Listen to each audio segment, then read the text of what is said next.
USA Radio News with Tim Berg.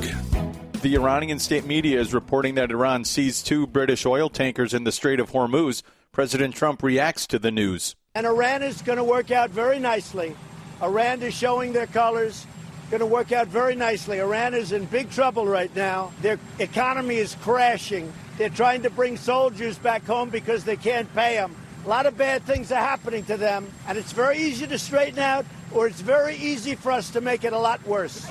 Customs and Border Protection Deputy Commissioner Robert Perez is telling Fox News that they are moving forward with new barriers on the U.S. southern border. We now have built over the last 2.5 years just over 51 miles of new enduring capability along our southwest border, primarily in Southern California and in the area of El Paso. And we are continuing to build. And you're listening to USA Radio News. President Trump has announced that he will nominate Gene Scalia to take over as Secretary of Labor. USA Radio Network's John Clemens reports. The 55-year-old Washington attorney is the son of the late Supreme Court Justice Antonin Scalia, who died suddenly in 2016. Democrats are expected to show their opposition to Scalia during his confirmation hearings because he has been a frequent attorney for major corporations in a number of key cases. If confirmed, Scalia will take over for Alex Acosta, who resigned in the wake of his part in a lenient plea deal for Democratic fundraiser Jeffrey Epstein, who is in jail on new charges of sex trafficking of young girls. Deputy Labor Secretary Patrick Pizzilla will take over the post pending Scalia's confirmation. At least 2/3 of the United States can expect to face dangerous heat this weekend. Now millions of Americans will be sweating it out as temperatures top 100 degrees across the Midwest and East Coast. Factoring in the humidity, it could feel like over 110 degrees.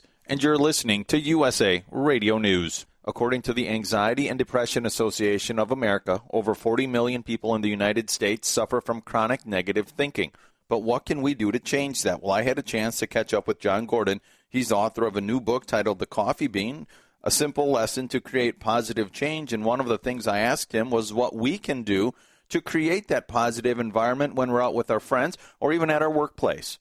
That's a great question, and it starts with you. You have to feed yourself so that way you can feed others. If you don't have it, you can't share it. So you are contagious, and every day you have to understand you could be a germ or a big dose of vitamin C. I know that sounds maybe a little cheesy or corny, but it's true.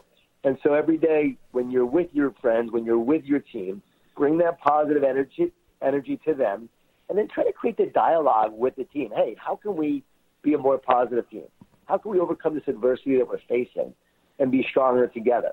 And start asking your team some questions. Hey, how connected are we as a team? Can we become more connected? What can we do to be more connected? And you get them to participate. And as you do that, you'll build a stronger team. Thanksgiving, family events, right? You go to your family. Maybe they're more negative. My dad was a New York City cop, undercover narcotics, so he wasn't very positive. He was shot a few times.